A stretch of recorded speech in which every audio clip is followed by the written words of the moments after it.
Hi everyone, it's Fred again from Notes of a Nomad, video number 144. Today I want to share with you the recent experiences of leaving the British Virgin Islands, as you can see on the hat, British Virgin Island, and arriving this morning in Melbourne, Australia. So I'm going to share some of the experience of that journey, and I'm going to share my screen so that I have a couple pictures that might highlight some of the aspects of that particular past week. Here's a chicken crossing the pavement in the parking lot when we had to catch the ferry at Virgin Gorda. And why chicken? Well, they're everywhere on the island. They're part of the ambience, if you want to call it the ambience. The roosters crow day and night, and they're everywhere. So why does the chicken cross the road in Virgin Gorda Island? Because they think they own the streets and own all the roads. They're everywhere. And there was a chicken, I guess, came to say goodbye to us as we were leaving. And here's Kevin on the ferry boat as we left Virgin Gorda Island and went to Beef Island, where the airport was. And it was kind of him to make sure that we got off safely. We took a small plane, and the small plane was a de Havilland Twin Otter, which was built in Canada, and it was owned by Windward Island Airways. And it was about almost an hour's flight to Saint Martin. Here's a picture of Virgin Gorda from the air, from the plane as we were leaving. And I'll show you on the map where we flew to, just to get an idea where we were. On the, as it says, US and British Virgin Islands, they're circled in red.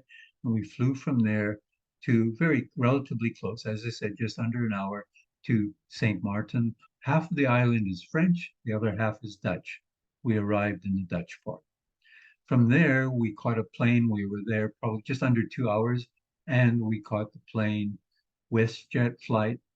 It was a normal flight on I think it was a Boeing 737-800, holds about 170 people. It wasn't very full. It was a typical flight, and it was about 5 hours to Toronto.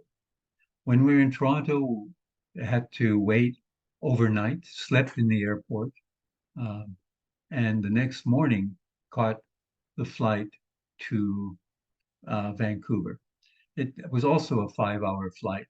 And this time it was on a Dreamliner and it was full, much different than that little plane we took from Beef Island to St. Martin. This is a very large plane, can hold up to over 320 people approximately. And it was relatively full, or not totally full. But it was also a reasonably pleasant flight, nothing untoward. 5 hour flight to Vancouver, arriving around 11 a.m. And that evening, I took a flight on Philippine Airlines. And this part I want to discuss because that was quite a different experience than these previous flights. And here's a picture of the airplane. It was a uh, Boeing 7-7 300 ER, which can hold also about 370 people. And it was full. There was very interesting in the airport. People started lining up at the check-in counter about an hour before. And I was behind a family in the line.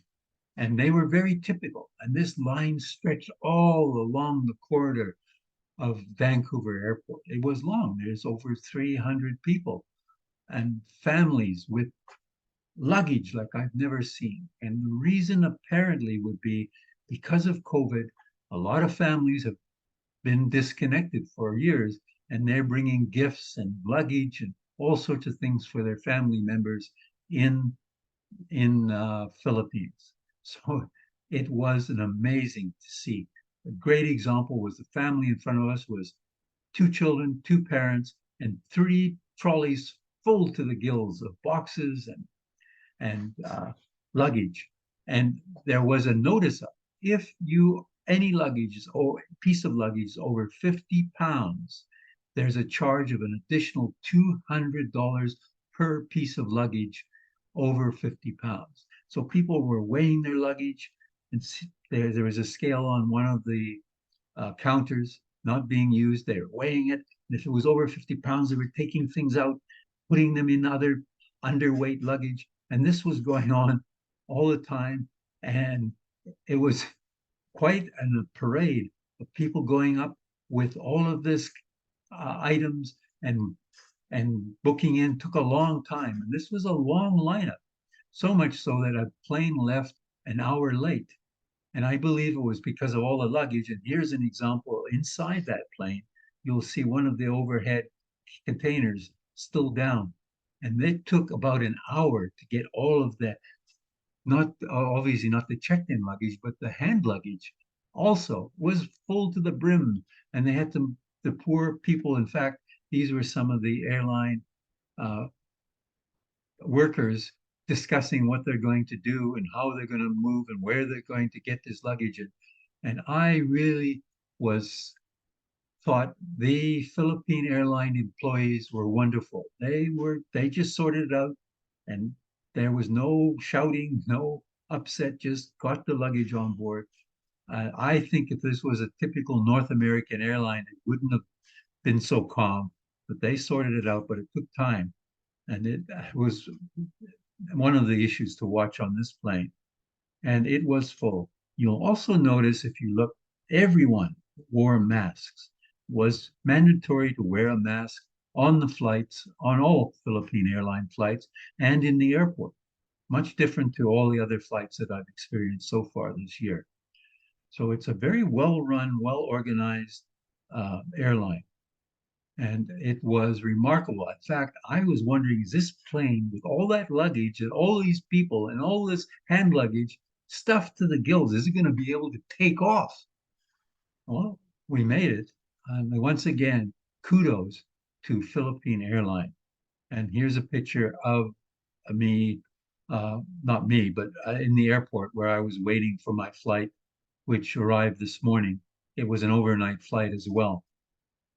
And I that was on a relatively smaller plane. But there's a picture of one of the from the airport, one of those large planes that takes well up to 370 passengers, and it was a experience that I've never experienced with all of these people with all of this luggage. I think it's relatively unique. And kudos once again to how the Philippine Airlines handled all of this. So professional. Um, Excellent. And this was the plane I took this morning or last night and arrived this morning. And that was a Airbus, which also holds over 300 people. So these were some large planes that we were flying, although this one wasn't full. So there was some spare seats on it, which made it a lot easier than the flight to Manila. So that was some of the experience. I arrived this morning, and with that, I'll say I'm very happy to be here. The weather is around 20 degrees centigrade. It's sunny outside at the moment, and it's nice to see my family once again, my daughter, her husband, and the two grandchildren. Uh, it's been over, well, almost 3 years since I last was able to get here. So with that, I'll say adios, au revoir. After my long journey, it was, I think the hours I added up was 34 hours on airplane, and sitting in airports was over 25 hours. So it took, almost 3 days of travel, nonstop, or waiting in airports. But that was it to get here from the British Virgin Islands to Melbourne, Australia. So I'll say adios, au revoir, wishing you, your family, and friends lots of love and laughter. Bye for now from Fred and Notes of a Nomad.